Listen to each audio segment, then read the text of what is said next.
দেওয়ার সঙ্গে সঙ্গে টেনে ধরে থাকতে হবে, ডিজাইনটা দেখতে সুন্দর হবে, নাহলে গুটিয়ে যাবে।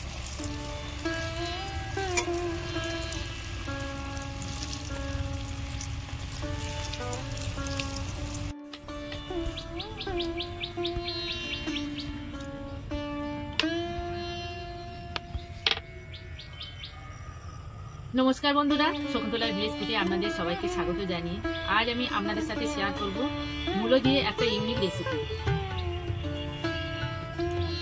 মূলো দিয়ে ইউনিক রেসিপি বানানোর জন্য যা যা উপকরণ লাগে আমি আপনাদের দেখিয়ে দিচ্ছি।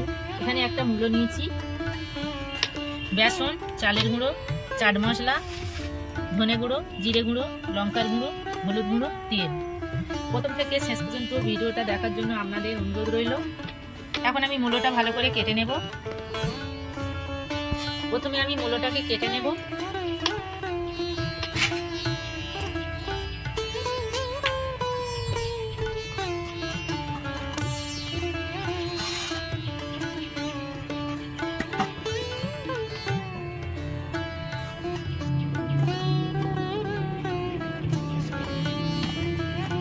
দেখুন এইভাবে কেটে নিয়েছি, এবারে ছাড়িয়ে নেব। মূলোগুলো আমি ভালো করে ছাড়িয়ে নিয়েছি। এবার এইভাবে মাঝখান দিয়ে চেলা করে নেব। চেলা করে নিয়েছি, এবার এই ধার থেকে কেটে বাদ দেব।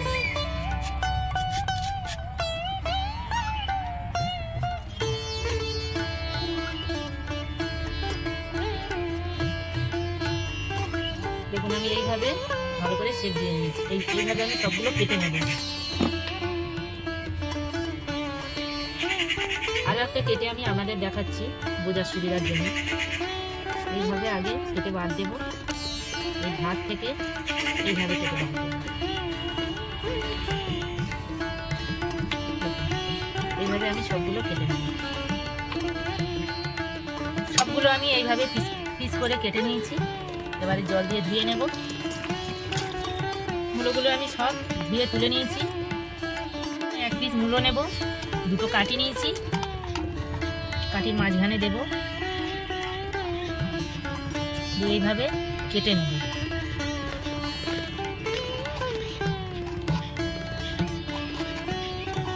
যতটা পাতলা করে কাটা যায় পাতলা করে কাটতে হবে, তবে ডিজাইনটা ভালো উঠবে।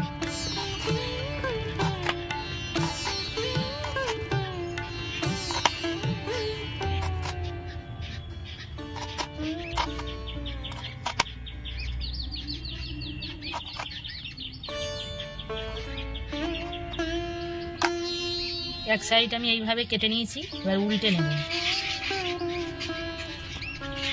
উল্টে নিয়ে এই কোণে থেকে কাটতে হবে।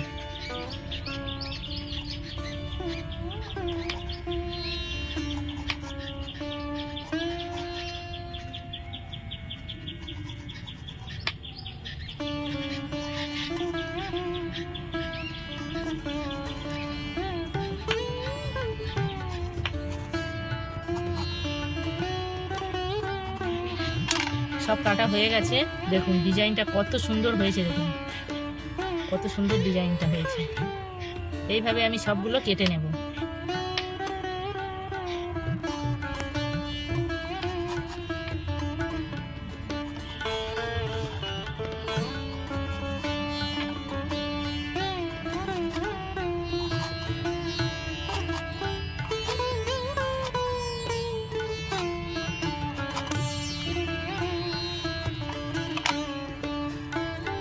কত সুন্দর কাটা হয়েছে, দেখুন কত সুন্দর দেখতে হয়েছে। দেখুন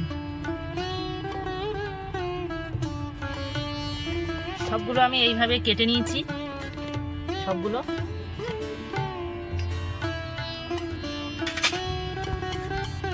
মূলোগুলো আমি ভালো করে কেটে নিয়েছি। এবার লবণ দেব।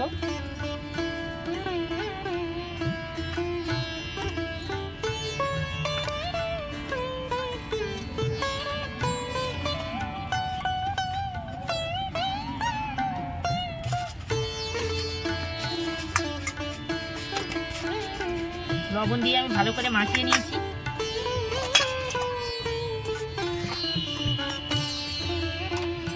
এবার শুকনো শুকনো উপকরণগুলো আমি ভালো করে মাখিয়ে নেব। বেসন নিলাম, চালের গুঁড়ো, হলুদ গুঁড়ো, ঝাল লঙ্কার গুঁড়ো, জিরে গুঁড়ো, ধনে গুঁড়ো, চাট মশলা। চাট মশলাটা দিলে খুব সুন্দর খেতে হবে। ভালো করে এগুলো শুকনো মাখিয়ে নেব। শুকনো উপকরণগুলো ভালো করে আমি মাখিয়ে নিয়েছি। উনুন ধরিয়ে নিয়ে কড়া বসিয়ে দিয়েছি। কড়া গরম হয়ে গেছে, তেল দেব।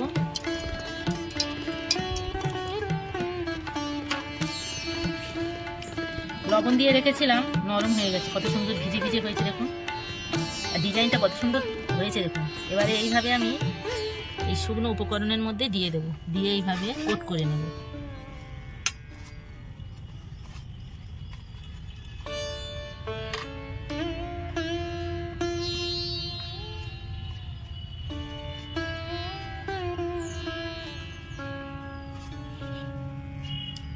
আপনারা এটা গুলেও নিতে পারেন, কিন্তু গুলে নিলে ডিজাইনটা সুন্দর দেখাবে না, সেই জন্য আমি গুলছি না। শুকনো উপকরণগুলো এর মধ্যে, যে লবণ দিয়ে রেখেছিলাম না, ভিজে ভিজে গেছে, এর মধ্যে এগুলো ধরে নেবে ভালো।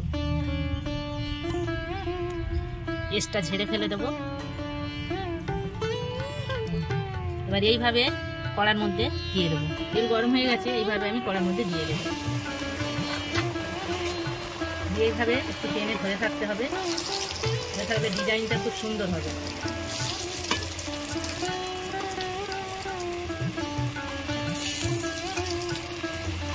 উল্টে দেবো, দেখুন কত সুন্দর ডিজাইনটা হলো দেখুন। মূলত এইভাবে ডিজাইন করে একটা ভাজা রেসিপি হয়, আপনারা ভাবতেও পারবেন না, পকোড়ার মতো হয়ে যাবে। মূলো যার সব বন্ধুরা মূলো খেতে চায় না, বাচ্চা থেকে বড়, এইভাবে ভেজে দিলে কিন্তু অনায়াসে খেয়ে ফেলবে। কত সুন্দর দেখতে হলো।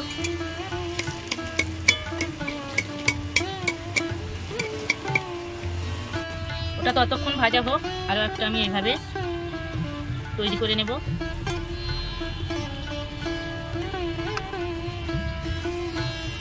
ভাজা হয়ে গেছে, তুলে নেব। এইভাবে কিছুক্ষণ ধরে থাকবো, যে এক্সট্রা তেলটা আছে ধরে যাবে। ভেজে আমি তুলে নিয়েছি।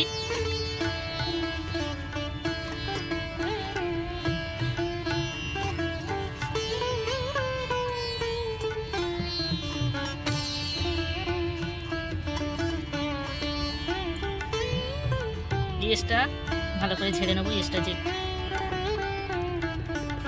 এবার আমি এইভাবে তেলের মধ্যে দিয়ে দেবো। একটু এইভাবে দেওয়ার সঙ্গে সঙ্গে টেনে ধরে থাকতে হবে, ডিজাইনটা দেখতে সুন্দর হবে, নাহলে ভিজিয়ে যাবে।